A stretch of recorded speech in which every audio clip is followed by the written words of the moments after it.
Now, I want to go on a tangent. We're going on a tangent. I want to talk about pre-show music. I have very strong opinions about this. I believe that plays, straight plays, not musicals, should have pre-show music. I think it's very effective to give us a time and place and really put us in the world of the play. I'm gonna give an example of pre-show music that I loved.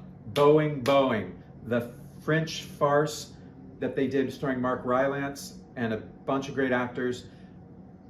They played French 1960s pop songs.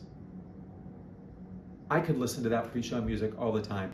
It put me in the time period of the play. It was light and fun, so I was having a good time, and it's sexy, and I was ready for a sex farce. I even went home and I looked up French 60s music, and I found a lot of the songs from the pre-show music because it was such great pre-show music. Musicals, on the other hand, should not have pre-show music, and this is why. Especially if it's an original musical, I'm about to hear 15 to 20 new songs that I've probably never heard before. Do not play famous pop songs before the show and get those in my head, because those are the songs I'm gonna be humming, and then you're gonna introduce new music to me. The new music is gonna pale in comparison to these famous songs that you're playing. And, you know, as a composer, if I have a show and someone says, hey, we know you wrote in like a 1970s rock vibe, so we're gonna play a bunch of 1970s rock hits. And I'd be like, no, don't. I don't want my songs compared to the songs that I stole from. I want people to come in with a clean palette and experience the show and the music for the first time. Now, there are exceptions to this rule. When I saw Beetlejuice, there was pre-show music playing that was kind of ambient music. It was kind of a Danny Elfman-esque, creepy sounding. There were no lyrics. It wasn't songs I knew. It was just one continuous track.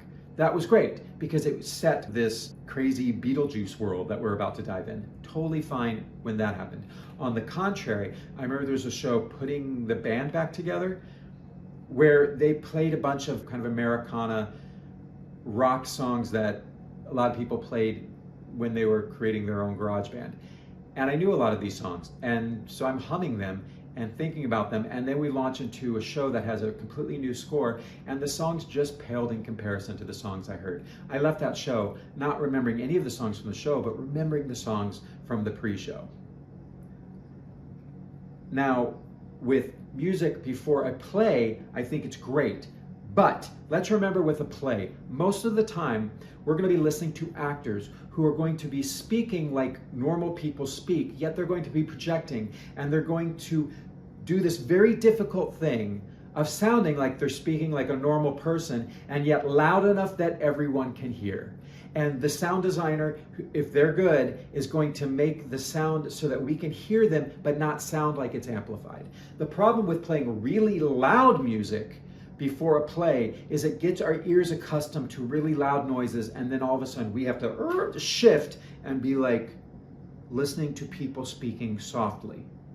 Now, with Romeo and Juliet, they did transition this. They gave the first monologue or the intro to the show, the person had a microphone, so they were amplified. But then as we moved into the play, it did get quieter, and they did make that transition, which was smart. But at the same time, it's Shakespeare. I need to be focusing on the words. I don't need loud music in my ears right before a Shakespeare play. I don't need it. I don't want it. Anyhow, wow, that was a tangent. Hope you enjoyed it. And if you disagreed with me, I'd love to hear your thoughts. Love when people disagree. Comment below, like, dislike, whatever makes you happy, and definitely subscribe, because I'm trying to get to 1,000 subscribers. Help me out, please. All right, have a good one.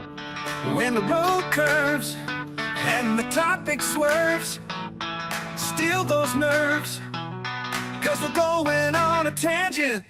Stay in the car, don't get out and walk. We're not